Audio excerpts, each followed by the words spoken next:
নমস্কার, আজকের ক্লাসটা কনজাংশনস ইন ইংলিশ নিয়ে। কনজাংশনস ইন ইংলিশ কাকে বলে? কনজাংশনস হচ্ছে জয়নিং ওয়ার্ডস, যে ওয়ার্ডগুলো আমরা জয়েন করতে ব্যবহার করি সেন্টেন্সের মধ্যে। যেমন দেখুন, the man is poor, he is honest. তাহলে ম্যান ইজ পুয়ারটা একটা মানে বোঝাচ্ছে সেন্টেন্সে, হি ইজ অনেস্ট কিন্তু আরেকটা বোঝাচ্ছে। তাহলে দুটোকে জয়েন করছে কিন্তু বাট কথাটা। সুতরাং বাট কথাটা একটা হচ্ছে কনজাংশন। এই দুটো সেন্টেন্সকে কিন্তু আমি জয়েন করে দিলাম বাট দিয়ে।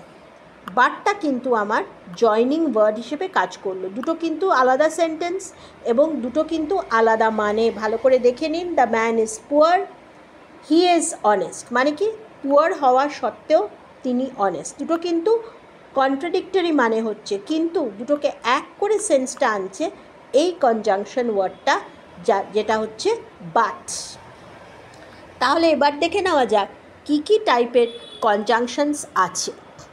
প্রথম আছে কোঅর্ডিনেটিং কনজাংশনস। কী কী coordinating conjunctions? For, and, nor, but, or, yet, so. এগুলো সমস্ত হচ্ছে আমার কোঅর্ডিনেটিং কনজাংশন। তারপরে আমার আসছে correlative conjunction. Correlative conjunction, correlative conjunction কাকে বলছে? এখানে অনেকগুলো পার্ট আছে। যেমন ধরুন, either or, neither nor, not only but also, whether or, both and, no sooner than, rather than। এগুলো কিন্তু আমার common type of correlative conjunction. এগুলো always they work in pairs. Next type হচ্ছে সাবঅর্ডিনেটিং কনজাংশনস। নেক্সট টাইপটা কি? Subordinating conjunctions. এই যে subordinating conjunctions, এগুলো খুব ভালো করে কিন্তু আমাদের দেখতে হবে কি কি আছে এগুলো। এগুলো এক নম্বর হচ্ছে আফটার। আফটার দেখুন, আফটার, অলদো, আফটার, অলদো। তারপরে কি আছে? তারপরে আছে as soon as, since, unless, as, than. এগুলো সমস্ত হচ্ছে সাবঅর্ডিনেটিং কনজাংশন। নেক্সট সেটে কি পাচ্ছি? নেক্সট সেটে পাচ্ছি হচ্ছে আনটিল। তারপরে আছে কি? When, while, হোয়েনেভার, as long as, that, since. Next সেটে কি আছে? নেক্সট সেটে আসছি হচ্ছে every time, even if, before, so that, because, where, as far as. তাহলে দেখুন, এতগুলো আমাদের কিন্তু সাবঅর্ডিনেটিং কনজাংশনস। এই সাবঅর্ডিনেটিং কনজাংশনসগুলো কিন্তু আমরা সবসময় ব্যবহার করে থাকি। এবার দেখে নেওয়া যাক যে কী কী সেন্টেন্সে আমরা কীভাবে তার ব্যবহার করছি। এটা খুব জরুরি বুঝে নেওয়া। দেখুন, এখানে বলা আছে 3 and 3 makes 6। তার মানে কি? 3 এখানে and 3, এটা হচ্ছে কোঅর্ডিনেটিং কনজাংশন। এটা হচ্ছে আপনার কোঅর্ডিনেটিং কনজাংশন। 3 and 3 মধ্যে কোঅর্ডিনেট করছে। 3 and 3 makes 6।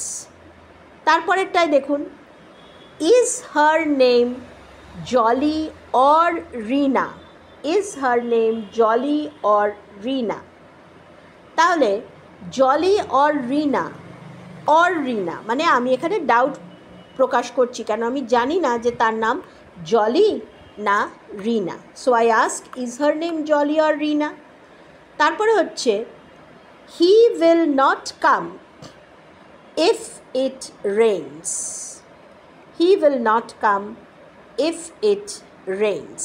তাহলে ইফ আমি দিলাম, এখানে একটা কন্ডিশন প্রকাশ পেল যে যদি বৃষ্টি হয় তাহলে উনি আসবেন না।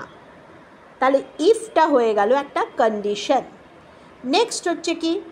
নেক্সট বলছে আনটিল বা টিল। টিল বা আনটিল। তাহলে until I return বা till I return, wait, stay where you are. until বা till I return, stay where you are. Next হচ্ছে কি ওয়াটার অ্যান্ড অয়েল, আবার এখানে আমি অ্যান্ড দিলাম, এটাও আবার coordinating conjunction. Water and oil will not mix. তাহলে দেখুন এই যে সমস্ত কনজাংশনসগুলো আমরা আজকে শিখলাম এবং তার ইউজ শিখলাম কিছু সেন্টেন্সের মাধ্যমে, এটাতে আমরা কি বুঝতে পারলাম? আমরা বুঝতে পারলাম যে ইংরেজি বলার ক্ষেত্রে কিন্তু এই কনজাংশনের প্রয়োগ ভীষণ ভীষণ জরুরি এবং এগুলো আমাদের শিখতে হবে এবং জানতে হবে এবং ব্যবহারে আমাদের প্রয়োগ করতে হবে। এগুলো না জানলে লেখা বা কথা বলা দুটোই কিন্তু অসম্পূর্ণ হয়ে থাকবে।